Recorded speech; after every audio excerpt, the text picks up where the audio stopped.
భారత క్రికెట్ జట్టు రెండోసారి ఐసీసీ ఛాంపియన్స్ ట్రోఫీ టైటిల్ ను ముద్దాడేందుకు అడుగు దూరంలో నిలిచింది.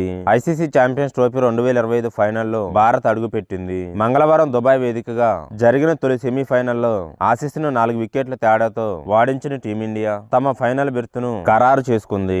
ఆసీస్ నిర్దేశించిన 265 పరుగుల లక్ష్యాన్ని టీమిండియా 4 వికెట్లు కోల్పోయి 48.1 ఓవర్లలో ఛేదించింది.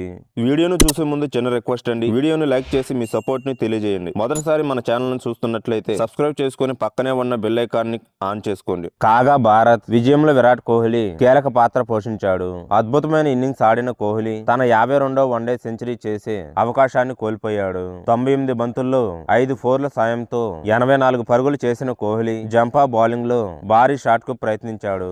అప్పటి వరకు ఆచితూచి ఆడుతున్న కోహ్లీ అనూహ్యంగా అవుట్ అవడంతో స్టేడియం మొత్తం ఒక్కసారిగా సైలెంట్ అయిపోయింది. నాన్ స్ట్రైక్ లో ఉన్న కేఎల్ రాహుల్ సైతం నిరాశ చెందాడు. నేను ఆడుతున్నా కదా భయ్యా అన్నట్లు రాహుల్ రియాక్షన్ ఇచ్చాడు.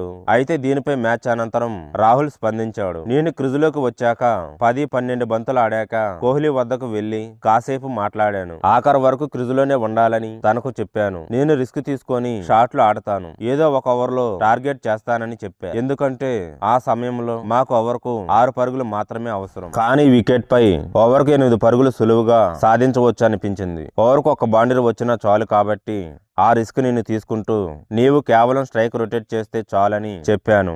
కానీ కోహ్లీ నా మాట వినలేదు. భారీ షాట్ కు ప్రయత్నించి అవుట్ అయ్యాడు. బహుశా బంతి స్లాట్ లో ఉందని భావించి ఆ షాట్ ఆడి ఉండవచ్చు. కానీ షాట్ సరిగ్గా కనెక్ట్ కాకపోవడంతో మైదానం వేడాల్సి వచ్చింది అని రాహుల్ ఓ ఇంటర్వ్యూలో పేర్కొన్నాడు.